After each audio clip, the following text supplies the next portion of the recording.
was supposed to be there with her for this surgery, to be the person she leaned on, the person that she got strength from. And the challenging part of it is Christine and I aren't getting along on things. And so it's hard for me not to see it as an opportunity for Christine to do it without me. Watching Ysabel go through her surgery for the first time, I couldn't believe what I was hearing. This is your daughter, and you're seriously going to claim that the real reason you're not there is because you disagree with her mother? Unbelievable. What you're actually doing, though, is telling Ysabel that when it matters most, you won't be there for her, even though you could be. You're letting her know that the only parent who truly matters is Christine. And the other kids, they don't need to be told twice. They can look at the pattern. Just look at Gabe to know that Kody isn't someone they can count on as a parent. And don't even get me started on his ridiculous attempt to make Christine out to be the villain. Oh, she kept him away from the surgery, apparently because of her behavior toward him. Really? So according to Kody, he wanted to be there, but Christine made it impossible? He wasn't safe around her? Yeah, sure, that's totally what happened. But here's the kicker. When the kids have issues with Robyn, or in my Kelty's case, Mary, it's not a valid reason to distance themselves. Not feeling safe with Robyn doesn't count, but not getting along with Christine? Well, that's apparently a perfectly acceptable excuse for Kody to skip out on his daughter's life-changing, incredibly painful spinal surgery. Some parents really love playing the victim card, blaming their ex for everything. I have a friend whose parents divorced over 20 years ago. One time, my friend had surgery and both of them showed up. But the whole time, her dad was in the waiting room, whining about his ex-wife, my friend's mom. Like, seriously, dude? You're still holding on to that stuff after 2 decades? I have a feeling that's exactly how Kody's going to be. It's been over a year since Christine left, and yet he and Robyn are still making everything about her. No accountability, just excuses. We've got so much to dive into today, so let's not waste any time. Let's jump straight into it. Hey everyone, what's up? It's Elena here, and welcome back to my channel Reality Nexus X. And I bet it'll always be that way, because some people can never accept their role in things. And this is where Christine, despite her own mistakes, comes out looking better. She's a much better parent than Kody, hands down. She actually sees her kids as people with their own needs and feelings. Kody? He sees them as extensions of his relationship with Christine or his other wives. He's a terrible parent and honestly a pretty awful person. And then there's Robyn. She's okay with this? Sure, Kody treats her and her kids better than the others, but I just couldn't be with a man who neglects one of his own children. My own daughter had that same surgery. It's serious, the recovery's tough, and a doctor wouldn't even schedule it unless it was absolutely necessary. What really broke my heart, though, was when Kody told Ysabel he couldn't be there and then had the audacity to tell her something like, "You won't be a bitter old housewife." Not only was he absent when she needed him most, but he actually made her feel guilty for being sad about it. She tried to keep a brave face on, but in the end, he made it clear she wasn't important to him. Okay. So let me try to wrap my head around this whole family gathering situation. First off, I absolutely trust Janelle. She's an adult going through a divorce and is clearly doing her best to not completely wreck the lives of those around her. So when she says something, I believe it. But here's where it gets a little murky. In the earlier seasons, we saw this huge extended family constantly gathering. Birthdays, holidays, graduations, engagements, weddings, baby announcements, you name it, they were doing it all. And this was with the whole crew, even before the youngest 2 kids were born. That's 21 people, give or take, showing up every 2 weeks for some kind of family event. Add in all the holidays and milestones, and yeah, they were meeting a lot. So then, Robyn comes into the picture, and all of a sudden, she's the one stopping everything. I mean, let's look at the facts. One of her girls was sitting on Logan's lap during the Christmas present draw, and they were close enough for him to take her to a school dance. So what exactly did Robyn stop? Did she kill the family get-togethers? Or was it just that the teens were starting to want their own lives, and getting together every weekend was no longer a thing anyway? Oh, and don't forget, Robyn had 2 babies at the time. Maybe they couldn't stay up until midnight like the older kids, or maybe she was just plain exhausted. It feels like Robyn's getting a ton of blame here for something that may not be entirely her fault. And let's not forget, no one stopped the rest of the family from getting together. In fact, 3 out of 4 weekends, Kody wasn't even with Robyn, so where's the outrage for that? Then there's the whole Friday night family dinner thing. Apparently, that was a big, long-standing tradition that Robyn just casually nixed. And I can't help but think, was she just trying to save some grocery money? Because, let's be real, we only saw the big moments, birthdays, holidays, but it's entirely possible that those little celebrations faded out once the cameras rolled. Sure, the kids were getting older, but maybe Robyn just didn't want to be part of it anymore. She's not exactly the type to sit in the background while Christine is running the show. And honestly, it would make sense if Robyn tried to sabotage those events. She's got to be the main character, right? Now, production was doing a lot of filling in the blanks. And let's be real, what we saw on screen wasn't necessarily what was happening in real life. They love letting the viewers guess, but there's plenty of stuff that doesn't add up. Kody kept saying he was rotating his time between the wives, but surprise, surprise, it turns out he was just working at Robyn's house all day, every day. And when it couldn't be hidden anymore, he just stopped pretending. The man implied he was still seeing Mary, but that didn't last long. If you go back to that 4 Lives of Kody Brown episode, you can see the cracks starting to show. On Christine's night, Kody's at Janelle's until dinner. Then he drives straight to Christine's for dinner. And after that, Robyn follows him to Christine's house, where they get ready for bed together. The next morning, he's headed back to Robyn's house, and production helpfully lets us know it's Thursday morning. Oh, and don't forget when Robyn sent the kids back to their own houses so she could have dinner alone with Kody. Yeah, production definitely caught that. So what's the real deal? Robyn's protecting her time like it's her last meal, while Kody's giving away his time freely to everyone else and calling them bad sister wives for wanting a piece of him. And don't get me started on Vegas. That whole setup was a lie. The Friday night family dinners, gone. Holidays, changed. And even Joseph Smith's birthday, not a thing anymore. Oh, and the whole system where the moms would coordinate their schedules so they could all help each other with childcare. That was out the window too.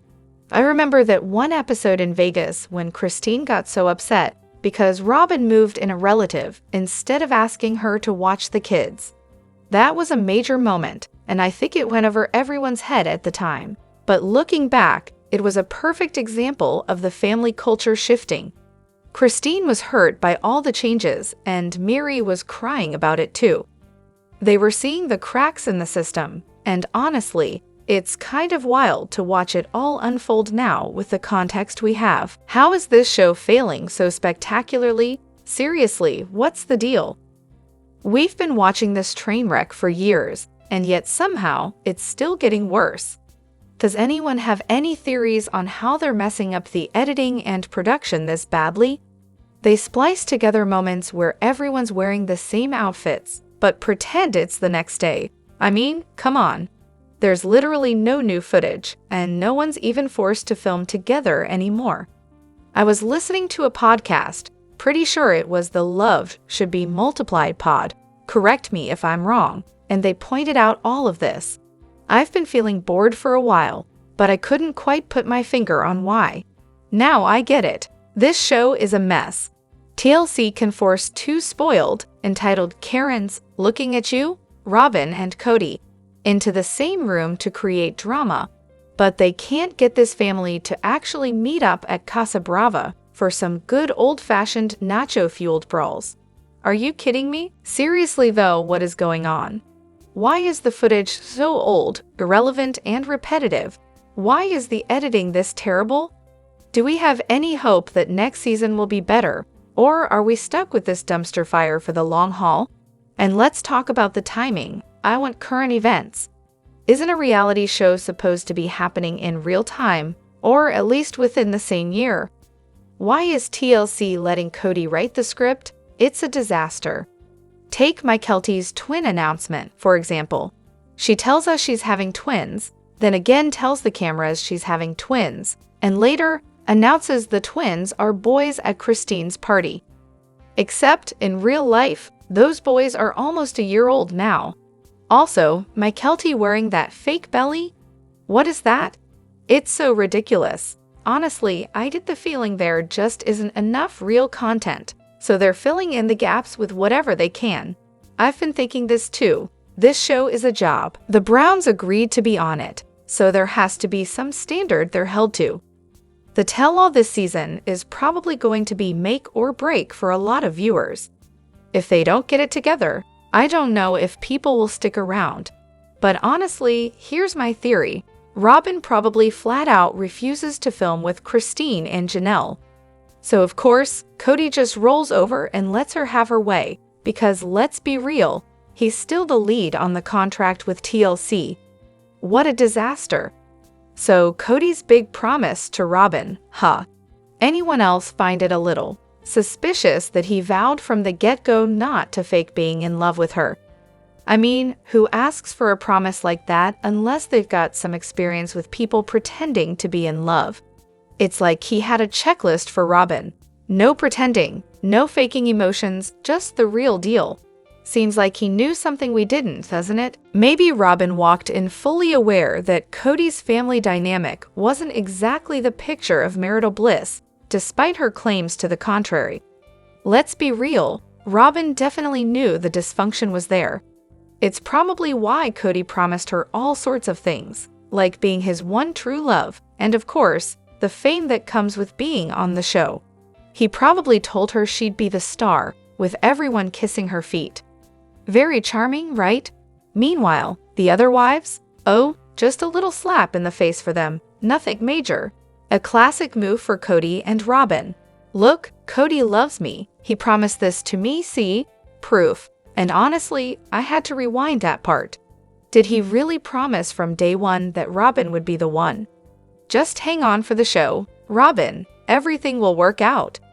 We already know the Ogies were saying Kody was never at their homes. Not that he was allowed to leave, of course. He made that very clear. The women, however, could make their own decisions, right? But Kody? He slowly backed out of the OG's lives, likely hoping they'd just give up and leave out of frustration. Genius strategy. What I really wish he'd done, though, was remember the promise and covenant he made with Mary.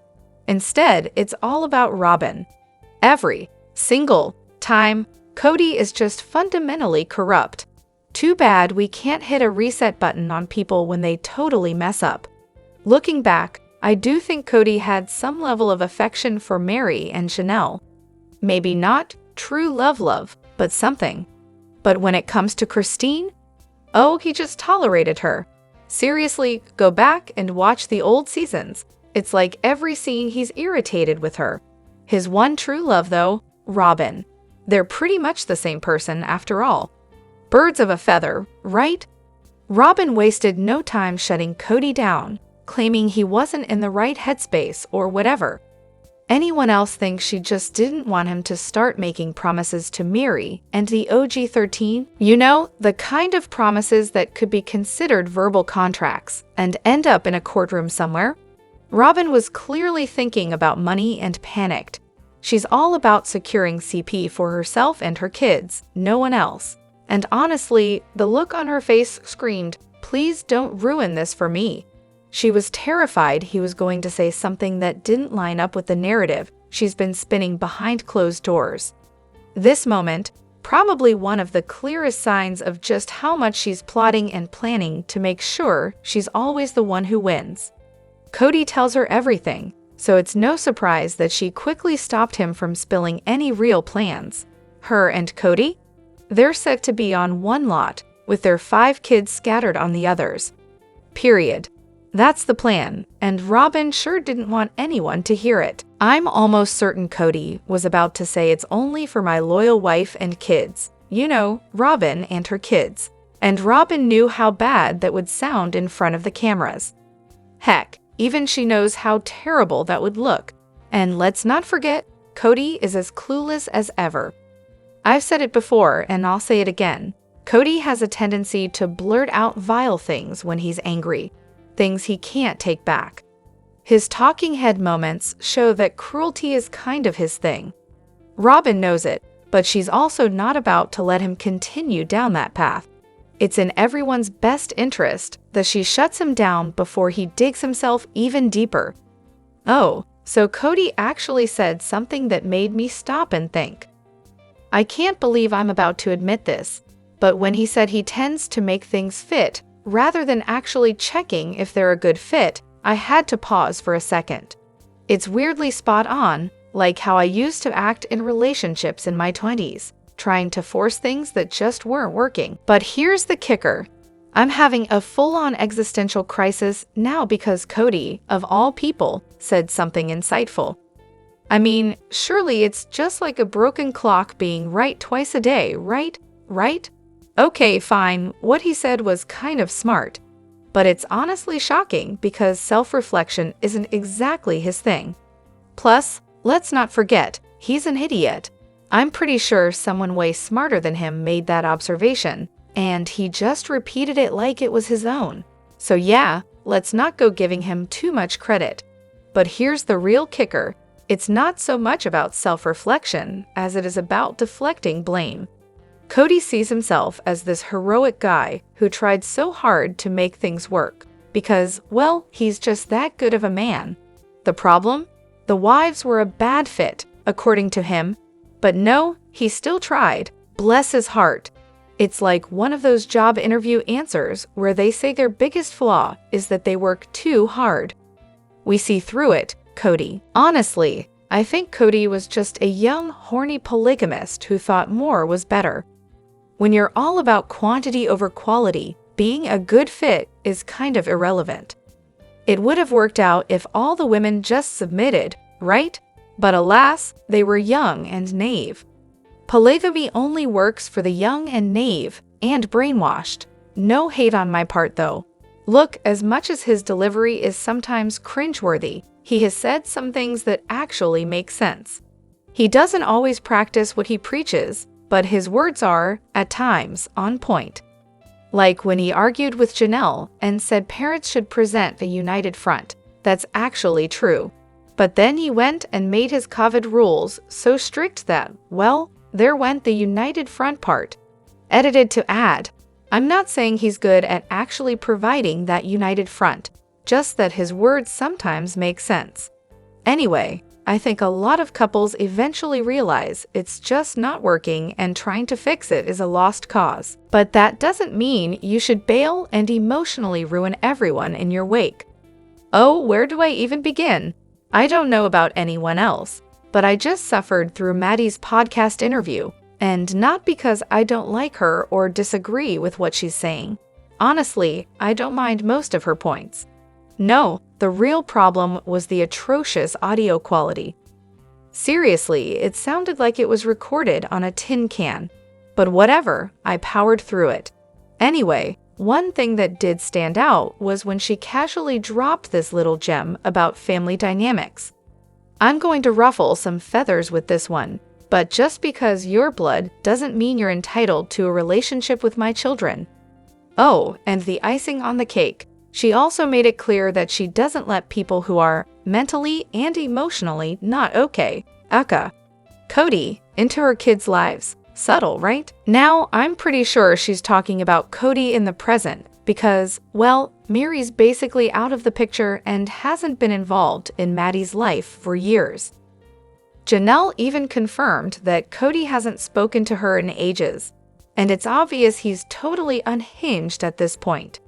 Janelle was also very clear that Meddie's just trying to protect her kids from Kody's chaotic behavior. Simple enough, right? And then there's the fact that Meddie just showed up at Christine's wedding with all of her siblings, except Gwen, obviously, and her kids. I don't know about you, but I'm pretty sure you don't bring your kids to a family event if you're trying to keep them away from certain people. But whatever, let's ignore the obvious there. Now, let's talk about Kody and his charming habit of weaponizing information he gathers about the kids, especially Meddie, to stir the pot between the wives. I mean, last season he was using it as a tactic on the show. And if I were Meddie, I'd be livid. Add to that how he's been treating her mom and siblings, turning the whole family against each other. And it's just sick. It's like playing a twisted game of chess with people's lives. And don't even get me started on the drama with Savannah and Brianna. If that isn't just more proof of the dysfunction Kody and Robyn are fueling, I don't know what is. They started this whole "no one's allowed in unless they show loyalty and obedience" nonsense. And yet they still excluded Savannah for no reason I can figure out. Like, what the hell? If I were in Meddie's shoes, I wouldn't want my kids caught up in Kody and Robyn's ridiculous power struggles. Some years he acknowledges his grandchildren, some years he doesn't, based entirely on his twisted idea of who's been loyal enough. Honestly, they need to get their act together, grow up, and take some responsibility. Maybe work on some communication and mental health while they're at it, too. Oh, and when the interviewer straight up asked Meddie if her kids knew their grandfather, she didn't hesitate. No, they don't. She doubled down on her earlier statement and made it crystal clear where she stands. I mean, no wonder, right? Oh, of course, Kody the clown couldn't manage to get the basics right. Not only did he fail to get enough chicken to feed the entire party, but he also had the audacity to serve it as the main course for Truly, the birthday girl who's, vegetarian. Brilliant move, Kody. Truly is the one person at the party who can't eat the main dish, and somehow he manages to miss that completely. It's honestly not surprising. I wouldn't be shocked if he didn't even know she doesn't eat meat. Honestly, imagine the drama that could have unfolded if they had actually shown this on the show instead of us having to bring it up. Can you picture it? Christine picking up Truly and Ysabel after the party, and Truly saying everything was fine, and then Ysabel just casually dropping, Dad made chicken for her birthday dinner. That would have been a moment. I'm sure Robyn made a baked potato bar for Truly, but Kody decided, we have chicken we need to cook before it goes bad. So of course, there wasn't enough for everyone. Classic. Kody clearly has no idea what's going on with any of his kids, especially if they're not Robyn's. I bet if Truly wasn't Robyn's daughter, he wouldn't even remember her birthday. And can you imagine the karma if David adopted Truly? Oh, that would be a beautiful twist. Seriously though, if you're throwing a birthday party for someone, the least you can do is give them the food they actually want. If Kody and Robyn couldn't be bothered to cook Truly's favorite meal, they could have just ordered it. Sure, have chicken for everyone else, but give the birthday kid what she prefers. Seems like no one put a single thought into Truly's special day. Let me know what you think in the comments. Don't forget to hit that like button and subscribe to my channel. I'll see you in the next video. Take care and much love to you all.